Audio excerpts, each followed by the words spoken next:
Welcome to Pod Ask Us. Isn't it Pod Access? Can it be both?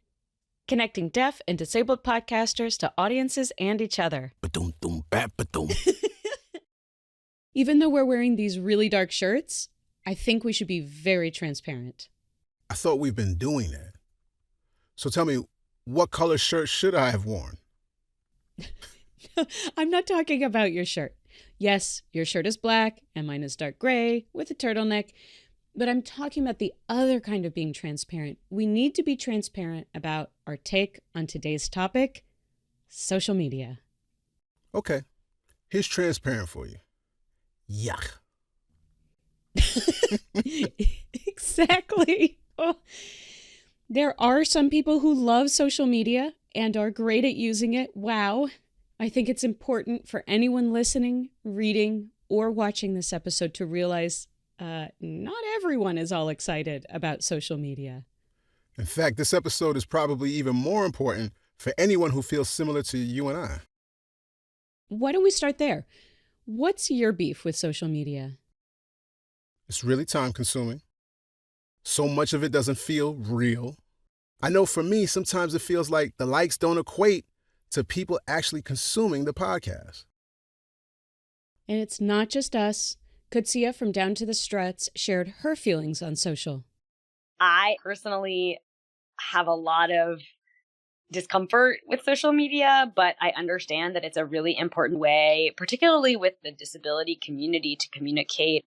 It's a very important vehicle to our community. And so I do use it, but I use it very sparingly. I have a lot of trouble using it. Just the speed of it, I find really overwhelming, especially with Twitter. Everything happens so fast and I get tongue-tied about what to say and how to say it and how to contribute to the conversation because it's all moving so quickly. I have my own sort of hang-ups about it, which are very personal to me. Good thing we have Sophia Webster returning to help us try to feel a little better, or at least come to an understanding about social media. If you missed the last episode on branding, you should probably pause this episode, check that one out, and then come right back. I think we should wait for them. Yeah, we can do that. Pause here, and we'll wait.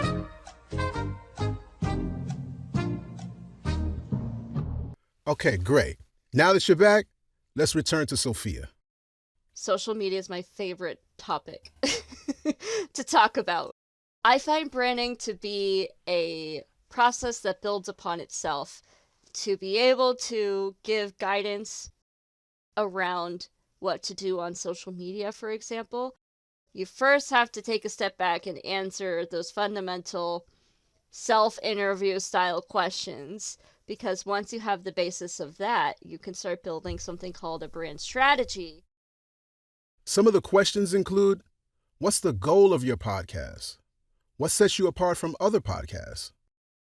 What's the vibe of your podcast? How could you sum up your show in one phrase? So deciding, okay, if this is our brand purpose statement, how does that translate into the type of work we put in the world? I can't decide what's on social media until first I decide what type of work I want to put in the world. When you put it that way, it makes a lot of sense. So does having something to fall back on as a reminder or a way to orient yourself when things get off track or feel too complicated. You're talking about your lighthouse. Exactly. Identifying your vibe, your tone, dictates your presence on social media. If you have a serious, no-nonsense type of vibe on your podcast, then your social media presence should reflect that. I would recommend that whatever branding aesthetics you have on your website also carry over to your social media, or vice versa. Maybe you don't have a website.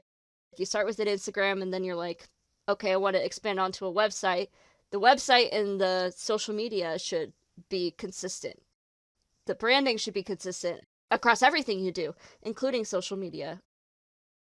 Now, let me preface this next question by first acknowledging that I know it's not grammatically correct. Who is the you?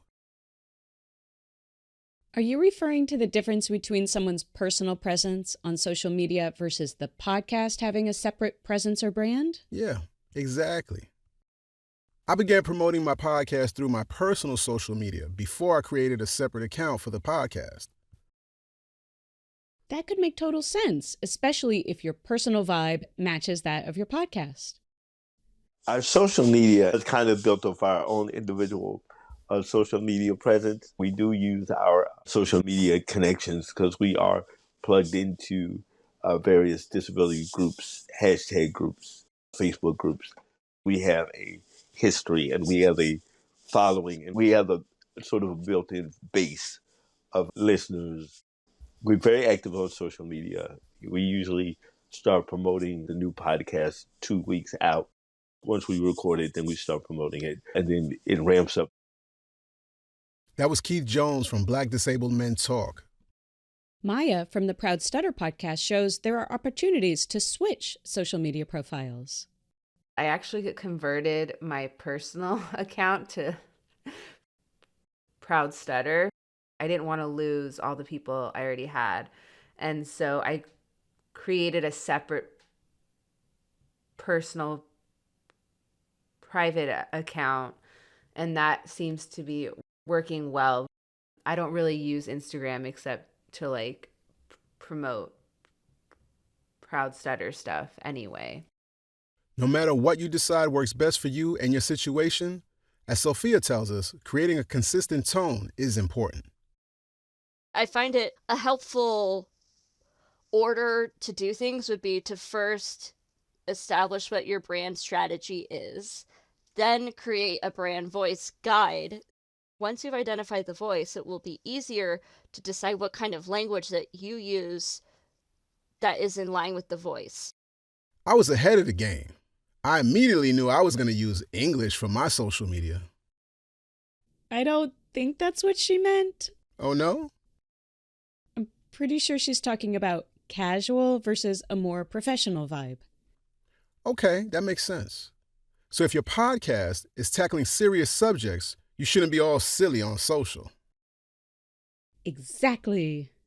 And once you have that, then you could start doing a social media plan with things like what type of platforms do I want to be on? Figuring out where your potential audience is most active. If you're not someone already active and aware of your potential audience on a given platform, this can take some significant research and time to familiarize yourself with the app itself. The accessibility of the platform itself can unfortunately dictate what you can use. Once you have your social media strategy down, then I would start doing things like thinking about aesthetics. One thing that I recommend is creating some social media asset templates for your graphics and whatnot. We have that for Levant Consulting. If you really start studying our Instagram feed, for example, you're going to notice some patterns and some similar type of template after a while. That is by design to make our lives easier as social media content creators, but also for the consistency of the branding and the story that we want to tell. We try to incorporate a lot of disability community voices, issues that are important to the community, and trying to do that in an intersectional way that highlights that ableism is a social justice issue that's really critical to our brand. So we try to hit on that as much as we can. It's got to be like a stepped process. Like if you try to jump to the end of the book, you can, but it's probably going to be tricky and you may end up scratching your head in a few months like, oh, what should I post? I don't know. But if you had done the pre-work, it will become easier for you. I can attest to the fact that if you skip to the end of the book and you're like, I'm just going to post on Twitter, but you don't have a plan, you don't have a voice and a strategy, you're going to do what I do, which is close Twitter without having posted anything. So I don't have the positive example, but I firmly can attest to the negative example. That's part of my barrier. And I didn't know it till I was today years old and you just said all this. Thinking through your goals is really going to help shape what you end up posting. Because social media comes naturally to a lot of people, but it doesn't for other people. It can be a really scary, scary place, especially Twitter.com is a scary place right now because of all of the upheavals going on in that company. Some of the upheaval I experienced around the app formerly known as Twitter was due to it blocking other applications from accessing its API. Basically, I once was able to automate my posts without paying for another application. When access to the API was removed, it changed my entire process. Ugh. There are paid apps that allow you to plan and streamline your social media posting. And Sophia's suggestion of creating templates can save a lot of time and energy that you can use on your strategy or, hey, on your podcast. Another way to reduce the stress of social media, bring someone on board to help manage the process. That could work in various ways. Maybe you hire someone to develop a plan and some templates. It could become really manageable if you plan ahead and use templates with an app where you can pre-schedule posts. Otherwise, you may want to hire someone to manage the full process.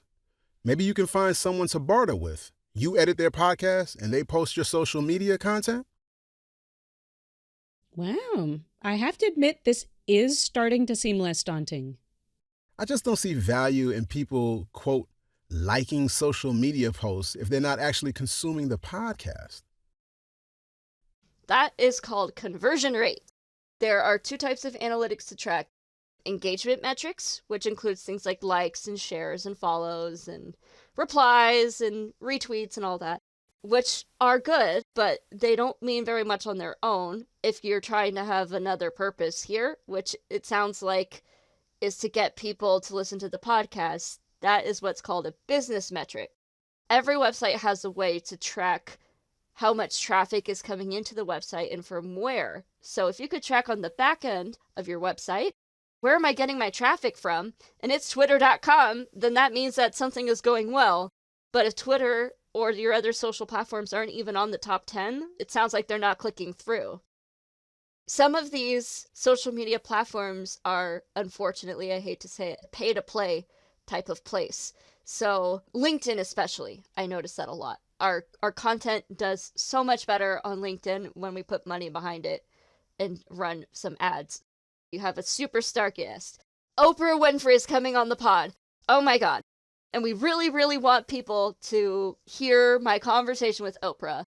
I would consider setting aside something of an ad budget to boost the posts so they get in more people's feeds, and then you can get more link clicks, and you could customize the ads to ensure that they are getting the type of traction that you want. You can make the ad geared towards link clicks. You can have it be subscribes or likes on your posts or follows. It's kind of creepy, actually, from like a marketing perspective. Like, oh God, I have a lot of very creepy power to influence my voice in other people's feeds, but that's the marketing game for you. No disrespect to Oprah, but as I step into my lighthouse, it's evident that she's not the right guest for my podcast. My guests are just about always personally impacted by disability. But let's be for real. If Oprah wants to come on the pod, I'll consider making an exception. Oprah, holla!